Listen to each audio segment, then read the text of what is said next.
જય માતાજી મિત્રો, પુષ્પાની રસોઈમાં આજે આપણે સેવ ખીચડી બનાવવાની છે. તેના માટે ચોખાનો લોટ લઈ લીધો છે 1 વાટકી. આજે આપણે બેસનની સેવમાંથી સેવ ખીચડી નથી બનાવવાની, પણ ચોખાના લોટમાંથી સેવ ખીચડી બનાવીશું. તેના માટે 1 વાટકી મેં ચોખાનો લોટ લઈ લીધો છે. તેને બાઉલમાં લઈ લઈશું. સ્વાદ અનુસાર મીઠું લઈ લઈશું. તેને મિક્સ કરી લઈશું. મિક્સ કરી લીધું છે. આમાં કોઈ મોવણની જરૂર હોતી નથી. આપણે ડાયરેક્ટ જ પાણી એડ કરીને થોડું પાણી એડ કરીને ડો બાંધી દઈશું. થોડું પાણી એડ કરવાનું છે, એકસાથે વધારે નથી એડ કરવાનું. થોડું પાણી એડ કરીને આપણે ડો બાંધીને રેડી કરી દીધો છે. ના બહુ ઢીલો અને ના બહુ કડક એવો ડો બાંધવાનો છે. અને 5 મિનિટ માટે રેસ્ટ આપીશું. ત્યાં સુધી આપણે ડીશ લીધી છે. ડીશમાં આપણે તેલ લગાવીને ડીશને ગ્રીસ કરી લઈશું. અને બાજુના ગેસ પર મેં પાણી ગરમ કરવા મૂકી દીધું છે.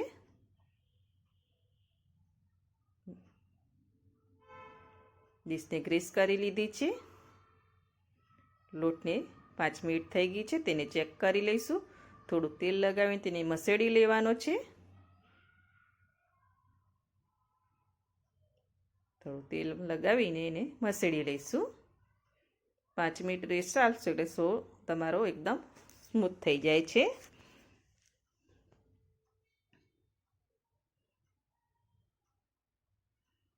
બે લુવા લઈ લીધા છે.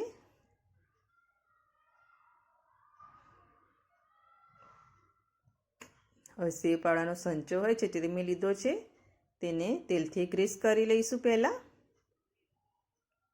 સંચામાં અને પ્લેટોમાં બેમાં તેલથી ગ્રીસ કરી લઈશું.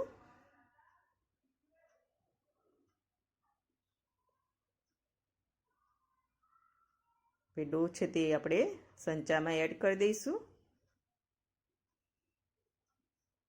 અને સંચો બંધ કરી દઈશું. તેલ લગાવી લીધું છે પાછલા ભાગમાં પણ. એને બંધ કરી દઈશું. અને ડીશમાં આપણે તેલ લગાવીને જ રાખ્યું છે. હવે સેવ પાડીશું.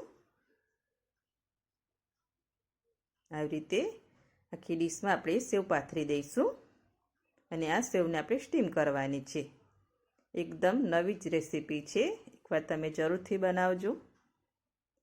આ સેવ ખીચડી બનાવશો તમે સાબુદાણાની ખીચડીને પણ ભૂલી જશો એવી ખીચડી બને છે. આપણે ડીશમાં સેવ પાડી દઈશું.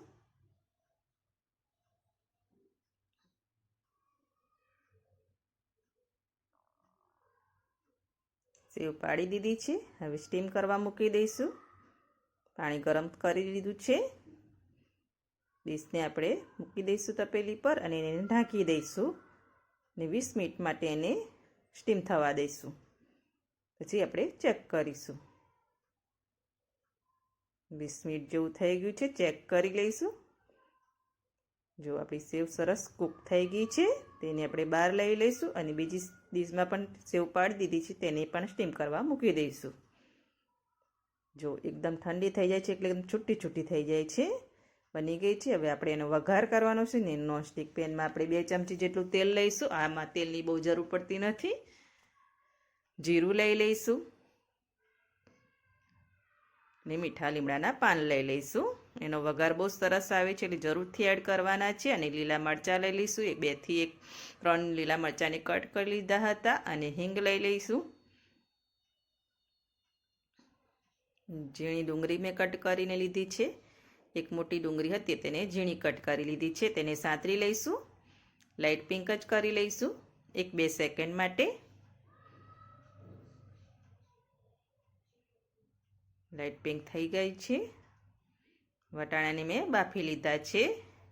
1 નાની વાટકી બટાકા લીધા છે.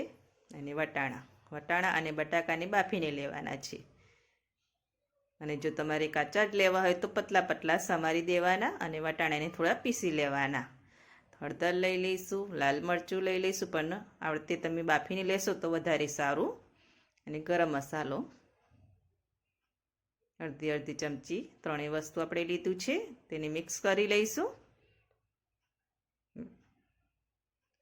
મીઠું લઈ લઈશું સ્વાદ અનુસાર. સેવમાં આપણે મીઠું એડ કર્યું છે, પણ આપણે વેજીટેબલના ભાગનું જ એડ કરવાનું છે.